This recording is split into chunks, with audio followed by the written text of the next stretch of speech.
Hi, I'm Melissa Wright. Today I'm going to talk about what I learned about formatting and organizing a poetry collection in the process of making Inside a Writer's Head.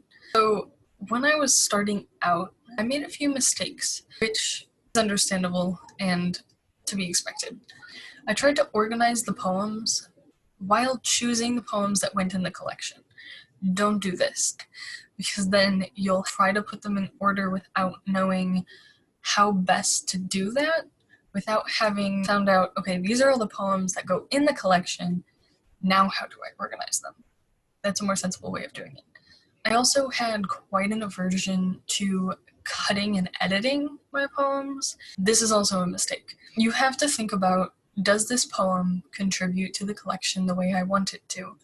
Is this poem of the same standard, the same quality as the other poems in the collection? If it's not, you have to get rid of it.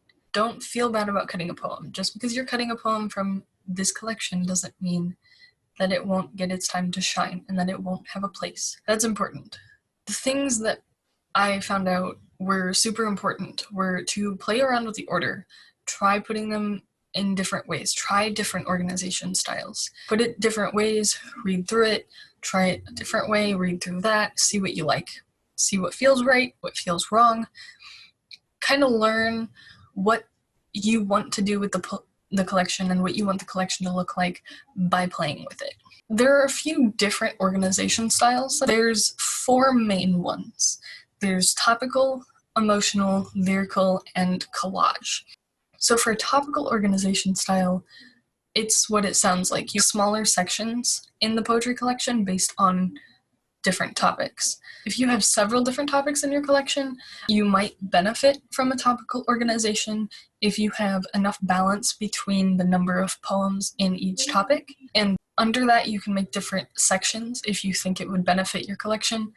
You'll have a strong poem that opens the collection, as well as a poem that opens each section and a poem that closes it. These don't have to be named sections. These could be more informal, or they could be more formal, where you have a title. You can also have an emotional organization style, which is where you think about the emotional impact of each poem and the response to the poem that you're looking for, and organize them to make an emotional plot. To do this, you would mix heavier and lighter poems to specifically evoke certain emotions in the reader and take them on an emotional journey through your poetry.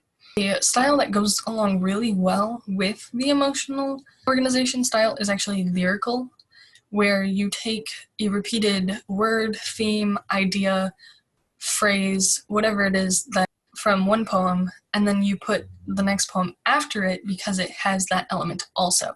And so you create a chain of poems that all have something in common with each other. If you have a lot of similar poems where you could maybe have a topical collection but you don't want to, your collection might benefit from a lyrical organization. Then collage is actually what it sounds like. So if you think of a collage, which is a collection of images and words paired together and pasted across a page, often kind of randomly, to create some kind of effect by the images and the words that are paired together and where on the page they are, you can do the same thing with a poetry collection by, instead of topically organizing your poems, mixing them in with each other and spreading out the same topic so that it isn't overwhelming, especially if you have too many similar themes, or to increase the emotional effect of a certain poem and some of the lines in it and really make them stand out and hit the reader in a way they maybe wouldn't on their own. So that covers the organization part of this video. Before you can move on to formatting, you have to have the organization finished. Otherwise, you will be continually changing and reworking your formatting and causing yourself a lot of headache. So you're probably familiar with seeing poems either centered or left aligned. Those are the 2 main choices that's generally best.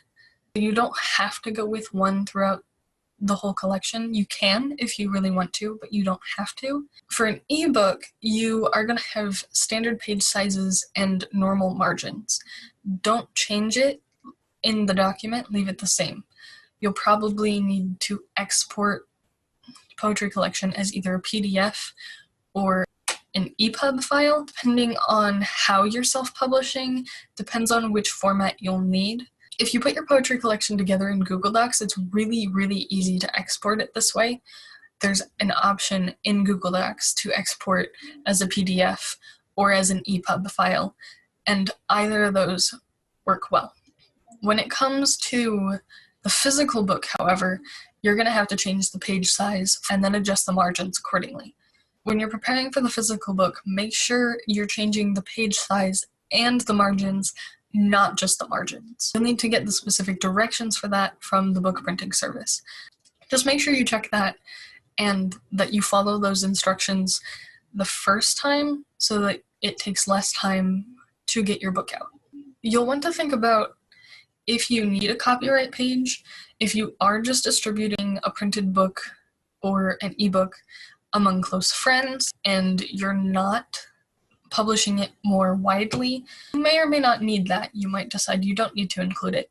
If you do, the simplest attribution is just to have your name, the title, the year, and the ISBN if you have one. Based on my experience self-publishing Inside a Writer's Head, this is what I learned about organizing and formatting my own poetry collection. Thank you for watching. Have a good day.